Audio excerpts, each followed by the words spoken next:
नमस्कार, स्वागत है आपका खबर उत्तराखंड में और मैं हूं आपके साथ दुर्गेश पांडे। बात करेंगे इस वक्त की बड़ी खबर की। इस वक्त की बड़ी खबर देहरादून से आ रही है। देहरादून में झमाझम बारिश के साथ हुई ओलावृष्टि। मौसम विभाग की भविष्यवाणी हुई सच। बढ़ते हुए तापमान से लोगों को मिली राहत। बारिश के साथ हुई ओलावृष्टि। देहरादून से इस वक्त की बड़ी और अहम खबर हम आप तक पहुंचा रहे हैं। देहरादून में हुई झमाझम बारिश के साथ हुई ओलावृष्टि। मौसम विभाग की भविष्यवाणी हुई सच। बढ़ते हुए तापमान से लोगों को मिली राहत। बारिश के साथ हुई ओलावृष्टि। देहरादून में हुई झमाझम बारिश के साथ हुई ओलावृष्टि। मौसम विभाग की भविष्यवाणी हुई सच। बढ़ते हुए तापमान से लोगों को मिली राहत। बारिश के साथ हुई ओलावृष्टि। देहरादून में हुई झमाझम बारिश के साथ हुई ओलावृष्टि। मौसम विभाग की भविष्यवाणी हुई सच। बढ़ते हुए तापमान से लोगों को मिली राहत। देहरादून में हुई झमाझम बारिश के साथ हुई ओलावृष्टि। मौसम विभाग की भविष्यवाणी हुई सच। बढ़ते हुए तापमान से लोगों को मिली राहत।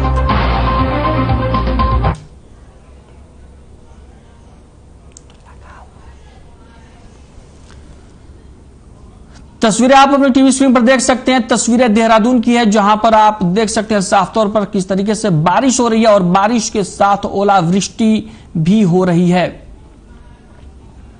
बारिश और ओलावृष्टि की तस्वीरें देहरादून से हम आपको दिखा रहे हैं और आपको बता दें कि बारिश के बाद से मौसम सुहाना हो गया और लोगों को लगातार चढ़ते हुए तापमान से राहत मिली है। झमाझम बारिश हुई है देहरादून में और बारिश के साथ ओलावृष्टि हुई है। साफ तौर पर आप देख सकते हैं तस्वीरों में किस तरीके से बारिश हो रही है और बारिश के साथ ओलावृष्टि भी हो रही है।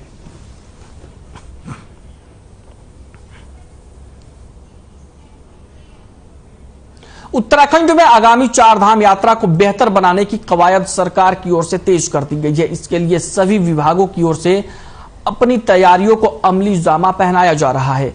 चारधाम यात्रा को लेकर मुख्यमंत्री पुष्कर सिंह धामी की अध्यक्षता में बैठक हुई और परिवहन मंत्री चंदन रामदास ने कहा कि जो भी निर्णय जनहित के लिए होगा वो लिए जाएंगे। यात्रियों और व्यवसायियों के हित में निर्णय लिए जा रहे हैं और इसके साथ ही चारधाम यात्रा में रोडवेज नए स्वरूप में आएगी। परिवहन मंत्री ने कहा कि इस क्रम हम कम से कम 100 बसें चारधाम के लिए अलग से लगाएंगे। उन्होंने ये भी कहा कि हम चालकों और परिचालकों को प्रशिक्षण दे रहे हैं। हम उनके खाने और रहने की व्यवस्था कर रहे हैं। मेडिकल फैसिलिटी सभी लोगों के लिए कर रहे हैं और यात्रा अच्छे वातावरण में चालक परिचालक चारधाम यात्रा करा सकें, इसको लेकर पूरी तैयारी की जा रही है।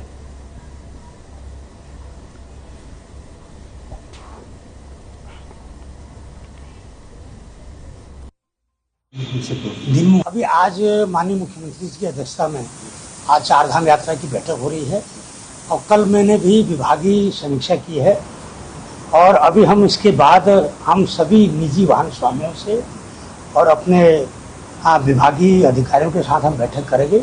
जो विधि सम्मत होगा, जो हमारे जनहित में होगा, जो हमारे यात्रियों के हित में होगा और जो व्यवसायियों के हित में भी होगा, वो हम निर्णय लेंगे। केदारनाथ इधर तो चलेगा, दिन में वहाँ रहना है, शाम को अब इस केस वाला तो कह रहा है कि बढ़ाएंगे हम अब ठीक है। अब केदारनाथ इधर तो चलेगा, दिन में वहाँ रहना है, शाम को अब इस केस वाला तो कह रहा है कि बढ़ाएंगे हम अब ठीक है। अब केदारनाथ इधर तो चलेगा।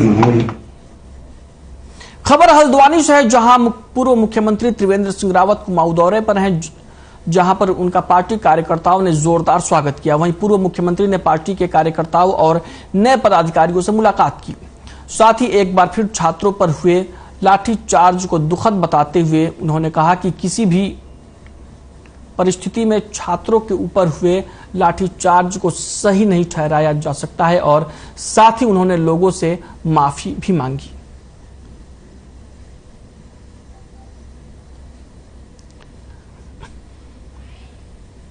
अब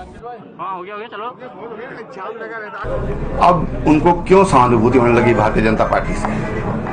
अब 2 पावर सेंटर हो, 4 पावर सेंटर हो, अपने सेंटर ठीक कर लें, पहले अपना एक सेंटर चुन लें, तो तब फिर उनकी बातों पे कुछ हम ध्यान देंगे। किस तरह से कहते हैं ना कि परोपदेश कुशल बहुतेरे, तो हमको उनको उपदेश देने की जरूरत नहीं है। हमारे पास तो पूरा तंत्र है, हमारे पास वार्ड से लेकर प्रदेश स्तर तक हर इकाई पर हमारे पास मजबूत तंत्र है। वो मजबूत तंत्र के बल पर हम चुनाव लड़ेंगे। कुशल जी के आने से क्या फायदा?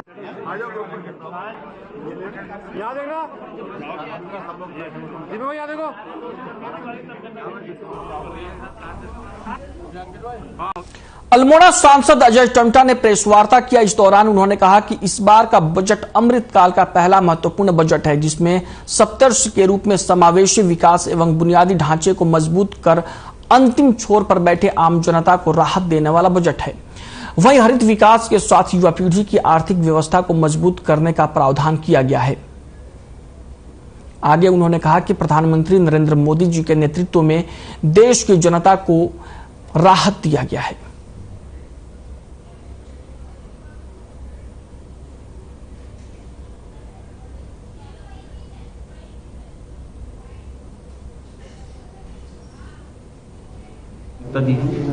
अमृतकाल का ये देश का पहला बजट हर वर्ग के लिए महत्वपूर्ण है। देश के माननीय प्रधानमंत्री जी के कुशल नेतृत्व और कुशल विजन से भारत तेजी से विकास की ओर तरफ बढ़ रहा है। बुनियादी ढांचे के रूप में विकास और उस विकास में जोर दिया जा रहा है। सप्तऋषि के रूप में समावेशी विकास, अंतिम छोर में बैठे व्यक्ति का विकास, अंतिम छोर तक पहुंचना, बुनियादी ढांचा मजबूत करना, उस पर निवेश करना, समताओं को आगे बढ़ाना। जो समताएं हमारे देश के अंदर हैं, उन समताओं को और आगे अच्छा बढ़ाए।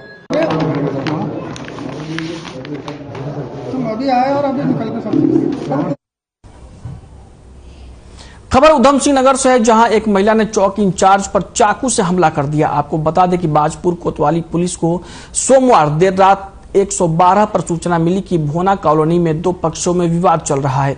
सूचना मिलते ही पुलिस मौके पर पहुंच गई, जहां मौके पर मौजूद एक महिला और उसके साथ 2 युवकों ने पुलिस से अभद्रता शुरू कर दी।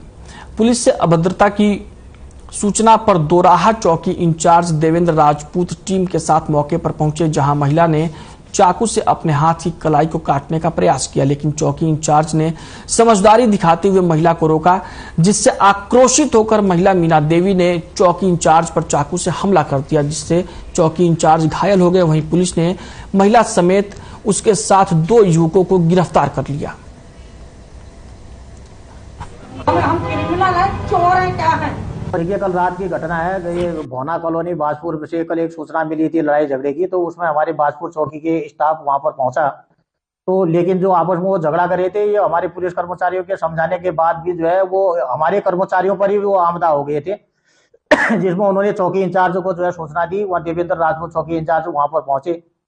ये मीना नाम की महिला है और जो है ये बबलू और लक्की 2 लड़के थे, जिनने जो है खुद ही जो है ये चौकी इंचार्ज के ऊपर पर हमला कर दिया था। ये मीना नाम की जो महिला है, उनके द्वारा चाकू से जो है उन पर जो है वार किया गया देवेंद्र राजपूत पर। तो इस संबंध में तीनों को गिरफ्तार कर लिया गया और अभियोग पंजीकृत कर दिया गया है। मृतक आश्रित संगठन की अति आवश्यक और अंतिम बैठक कर्मचारी colony ward number 6 Dayanand inter college में संगठन के संरक्षक उत्तराखंड राज्य आंदोलनकारी गंगागिरी गोस्वामी की अध्यक्षता में आयोजित की गई। आपको बता दें कि बैठक में वर्तमान अध्यक्ष गौरव शर्मा की ओर से प्रस्ताव रखा गया है, जिसमें रोडवेज मृतक आश्रित संगठन से जुड़े तमाम सदस्यों ने ठेका प्रथा के माध्यम से परिवहन निगम में परिचालक की नौकरी करने का जो निर्णय लिया है। बता दें कि इससे संगठन के सभी पदाधिकारियों और सदस्यों का मनोबल टूटा है। कई रोडवेज मृतक आश्रित परिचालक की भर्ती में एजेंसी के माध्यम से अप्लाई कर चुके हैं, जिसके कारण संगठन की शक्ति और रणनीतिक ताकत कमजोर हुई है। वहीं वर्तमान स्थिति को देखते हुए संगठन अध्यक्ष ने उत्तराखंड रोडवेज मृतक आश्रित संगठन को भंग करने का प्रस्ताव आज की बैठक में रखा है।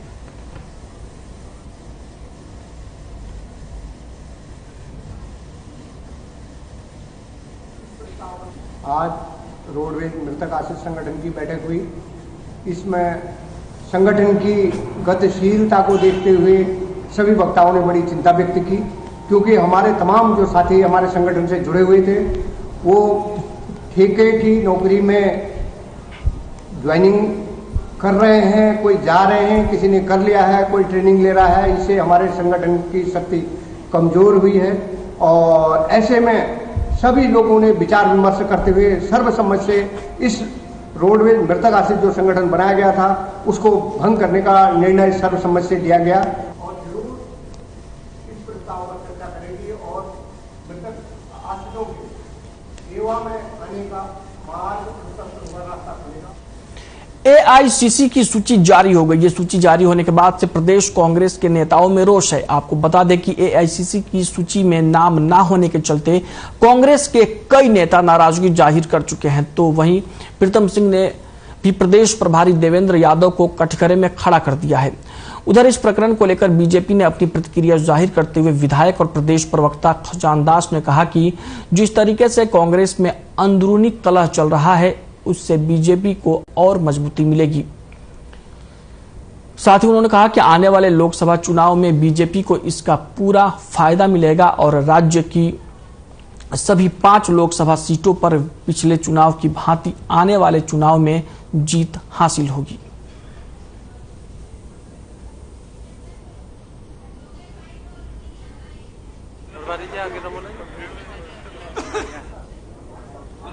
देखिए, कुल मिलाकर के अगर कहा जा सकता है तो कांग्रेस पार्टी का आंतरिक मामला है।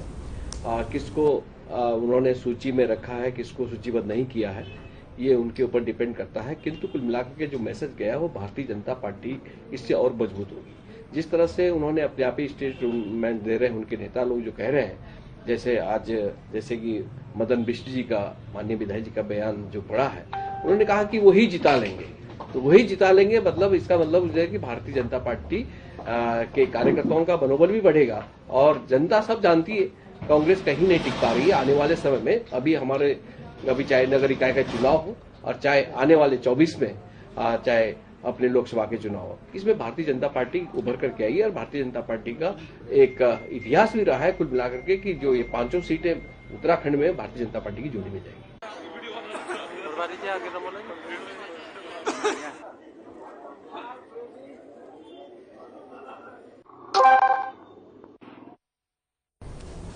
दिनेशपुर नगर पंचायत और पुलिस प्रशासन की संयुक्त टीम ने नगर क्षेत्र में अतिक्रमण को हटाया। इस दौरान दुकानदार अपने आप दुकान के बाहर रखा सामान हटाना शुरू कर दिए। नगर पंचायत अधिशासी अधिकारी सरोज गौतम ने कहा कि दिनेशपुर नगर पंचायत के अंतर्गत दुकानदार अपनी दुकान का सामान अपने दुकान के सामने फुटपाथ पर रखकर अतिक्रमण कर रखे थे। लोगों को चलने फिरने में परेशानी हो रही थी, जिसके मद्देनजर अतिक्रमण को हटाया गया। इस दौरान कई लोगों के चालान भी काटे गए। वहीं थानाध्यक्ष अनिल उपाध्याय ने कहा कि दिनेशपुर शहर के दुकानदारों ने अपनी दुकान के सामने से सामान हटा लिया, जो सामान उन्होंने फुटपाथ पर रखे थे और जिससे ट्रैफिक व्यवस्था बाधित हो रहा था।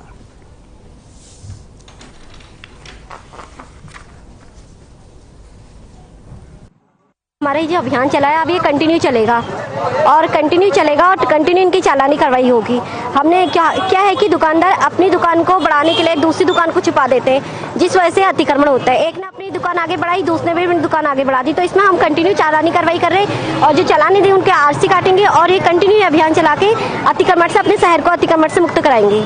आज जैसे कि हमारे पुलिस मुख्यालय से निर्देश हमें आए हुए हैं और वरिष्ठ पुलिस अधीक्षक महोदय उधम सिंह नगर महोदय द्वारा हमें अतिक्रमण पे कार्रवाई करने हेतु निर्देशित किया गया है। उसी के क्रम में हमारे द्वारा श्रीमान अपने एसडीएम साहब को भी एक पत्राचार किया गया था और ईओ साहब को भी करा था। तो उसमें ये निर्णय निकला कि जो भी ये अतिक्रमण हो रखा है इसको तत्काल हटाया जाएगा। तो उसी में आज ये प्रथम कार्रवाई की जा रही है। इसमें हमारे द्वारा होल्डिंग हटाई गई और बाहर जितने भी अतिक्रमण हुआ था उसको हटाया गया और कुछ लोगों के चालान भी कर रहे हैं जिन्होंने बाहर लगाया हुआ था।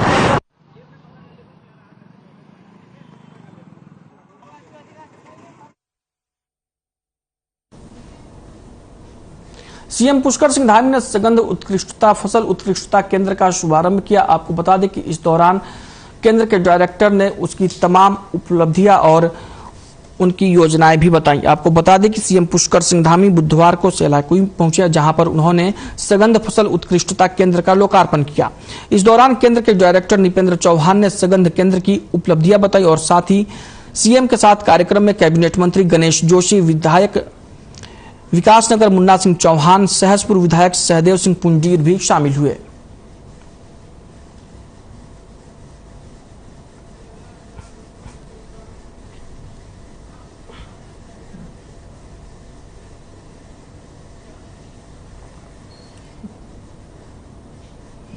दुर्गा मंदिर परिसर में बंगीय संस्कृति सुधार समिति के तत्वाधान में अंतर्राष्ट्रीय मातृभाषा दिवस पर कार्यक्रम का आयोजन किया गया। इस दौरान बंगाली समाज के जनप्रतिनिधियों ने देवी सरस्वती के चित्र के पास दीप प्रज्वलित कर कार्यक्रम की शुरुआत की।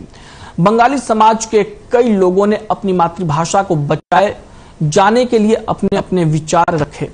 इस दौरान पूर्व कैबिनेट मंत्री विधायक अरविंद पांडे ने कहा कि अपनी मातृभाषा को बचाने के लिए पीएम नरेंद्र मोदी ने नई शिक्षा नीति लागू की है। इसके अलावा क्षेत्र के स्कूली बच्चों की ओर से कई सांस्कृतिक कार्यक्रम भी किए जा रहे हैं।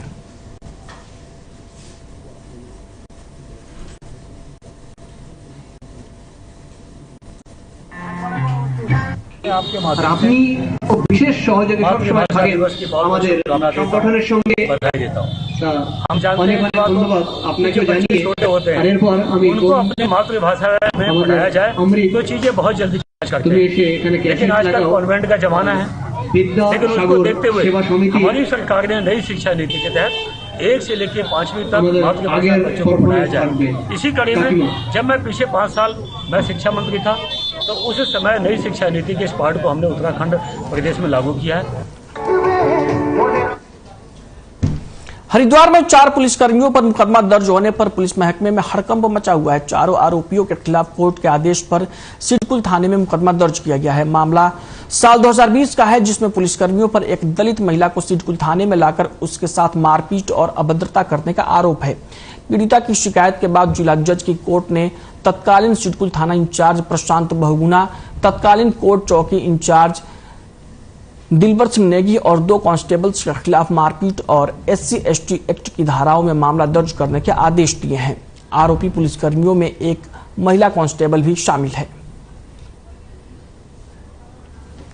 पुलिसकर्मियों के अलावा महिला के 7 करीबियों के खिलाफ भी मुकदमा दर्ज हुआ है। मामले की जांच जारी है।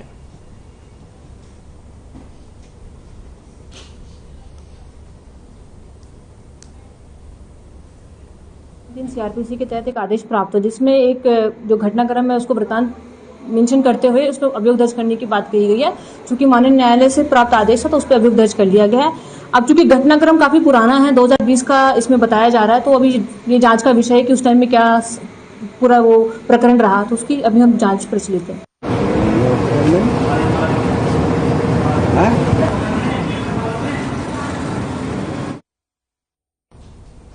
देहरादून में बेरोजगार युवाओं पर हुए लाठीचार्ज के लिए बीजेपी ने विपक्ष को जिम्मेदार ठहराया है। आपको बता दें कि कोटद्वार में बीजेपी के प्रदेश प्रवक्ता हेमंत द्विवेदी ने कहा कि देहरादून में बेरोजगारों के आंदोलन में कुछ विरोधी पक्ष के खुराफाती तत्व घुस गए थे, जिन्होंने माहौल खराब करने की कोशिश की थी।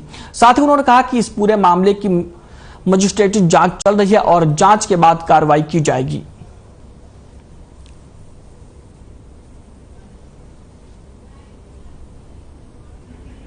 आदेशित किया है उस पर जो है कि उनके नेतृत्व में उनके उस पर निगरानी में इसकी मजिस्ट्रेट जांच चल रही है। लाठीचार्ज और किस परिस्थितियों में वो लाठीचार्ज भी है, क्योंकि कुछ असामाजिक तत्व और कुछ इस तरह की जो राजनीतिक महत्वाकांक्षा के कारण कुछ राजनीतिक दल के लोगों ने उस पर वहां पर माहौल खराब करने की कोशिश की थी। उस कारण से ये शायद घटना वहां पर हुई है, लेकिन इसके मजिस्ट्रेट जांच के आदेश कर दिए गए हैं। जांच आ जाने के बाद में इस पर निश्चित ही सब पर कार्रवाई होगी। वहीं लालकुआ कोतवाली पुलिस ने मुखबिर की सूचना पर एक चरस तस्कर को गिरफ्तार किया है, जिसके पास से 1 किलो 390 ग्राम चरस, 1 लाख नकदी और मोबाइल बरामद हुए हैं। पकड़े गए आरोपी के खिलाफ NDPS एक्ट के तहत मुकदमा दर्ज कर न्यायालय में उसे पेश किया गया, जहां से उसे जेल भेज दिया गया है। मामले का खुलासा करते हुए पुलिस क्षेत्राधिकारी अभिनय चौधरी ने बताया कि प्रभारी निरीक्षक DR वर्मा अपनी ADTF टीम के साथ बिंदु खत्ता चौकी क्षेत्र से सटे गांधीनगर पर चेकिंग कर रहे थे। इसी दौरान पुलिस को मुखबिर से सूचना मिली कि एक युवक अपने घर से भारी मात्रा में चरस बेच रहा है, जिसके बाद पुलिस ने उक्त स्थान पर चेकिंग की, जहां पर पुलिस को एक युवक अपने घर पर चरस बेचता हुआ मिला।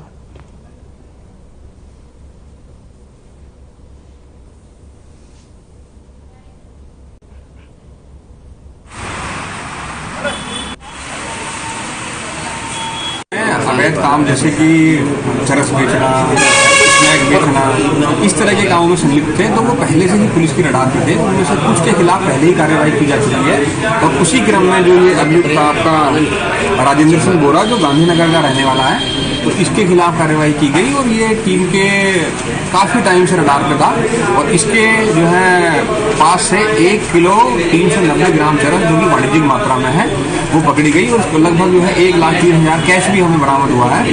तो इससे पता चलता है कि ये काफी टाइम से जो है चरस के बिजनेस में था, खरीदने और बेचने में, और जो लोग इससे खरीदते थे और जो लोग इसको बेचते थे हम लोग उनकी भी इन्वेस्टिगेशन कर रहे हैं। और जो लालगांव पुलिस है उसने पूरी मेहनत करके जो है इसको रंगे हाथों चरस और पैसे के साथ पकड़ा है।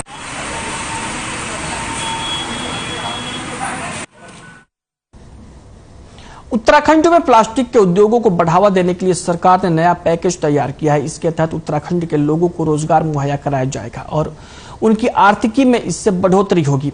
कैबिनेट मंत्री चंदन रामदास ने कहा कि उत्तराखंड में 350 सिंगल यूज प्लास्टिक के उद्योग लगे थे।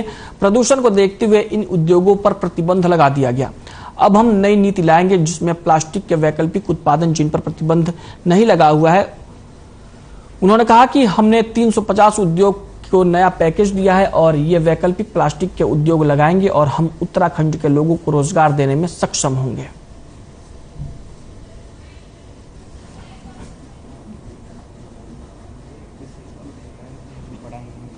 अपने उत्तराखंड में लगभग 350 सिंगल यूज प्लास्टिक के उद्योग थे और चूंकि प्रदूषण को देखते हुए इन उद्योगों पर प्रतिबंध लगा दिया।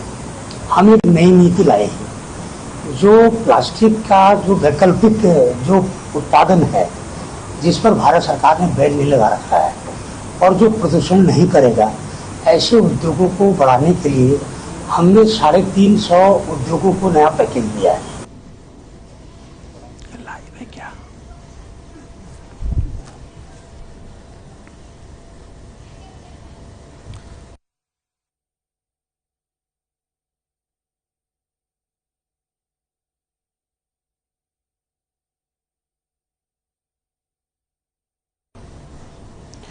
अब आपको सीधे लिए चलते हैं देहरादून, जहां पर मुख्यमंत्री पुष्कर सिंह धामी ने सुगंध फसल उत्कृष्टता केंद्र का उद्घाटन किया है। अभी आप सब लोगों ने जिनको सुना, हमारे कृषि, उद्यान, सैनिक कल्याण, ग्राम विकास एवं अनेकों विभागों को देखने वाले और लगातार उसके संवर्धन के लिए काम करने वाले हमारे कैबिनेट मंत्री आदरणीय गणेश जोशी जी, और आज जिस क्षेत्र में ये लोकार्पण कार्यक्रम हुआ है और सगंध के क्षेत्र में एक बड़ा काम, हॉर्टिकल्चर के क्षेत्र में, अन्य क्षेत्रों में तमाम प्रकार से, और इस क्षेत्र में मैं जब भी आता हूं तो राज्य सरकार का हो या भारत सरकार का हो, ऐसे अनेकों संस्था इस विधानसभा क्षेत्र में काम कर रहे हैं। हमारे सहसपुर क्षेत्र के लोकप्रिय विधायक आदरणीय सहदेव सिंह कुलदीप जी और इसी से लगा हुआ क्षेत्र हम सबके बहुत वरिष्ठ नेता और एक लंबा कालखंड जिनका इस संसदीय कार्य में लगा है, विकासनगर क्षेत्र के लोकप्रिय विधायक आदरणीय मुन्ना सिंह चौहान जी, हमारे भारतीय जनता पार्टी के जिलाध्यक्ष भाई मीता सिंह जी, सगंध पौध केंद्र के डायरेक्टर श्री नरपेन चौहान जी, सामने मेरे बैठे हुए यूकॉस्ट के महानिदेशक और जिन्होंने अभी पिछले दिनों बहुत शानदार कार्यक्रम यहाँ पर आयोजित किया था। और मैं सच बताऊं तो उस कार्यक्रम में जब मैं गया तो ऐसा लग ही नहीं रहा था कि यह कोई प्रादेशिक कार्यक्रम हो रहा होगा। ऐसा लग रहा था कि कोई राष्ट्रीय कार्यक्रम यहाँ पर आयोजित हो रहा है। प्रोफेसर दुर्गेश पंत जी, इस केंद्र को लंबे समय से अपनी सेवा देने वाली हेमा लोहनी जी, हमारे भारतीय जनता पार्टी के प्रदेश प्रवक्ता भाई नवीन। बुलेटिन में फिलहाल के लिए इतना ही। मुझे दीजिए इजाजत। नमस्कार।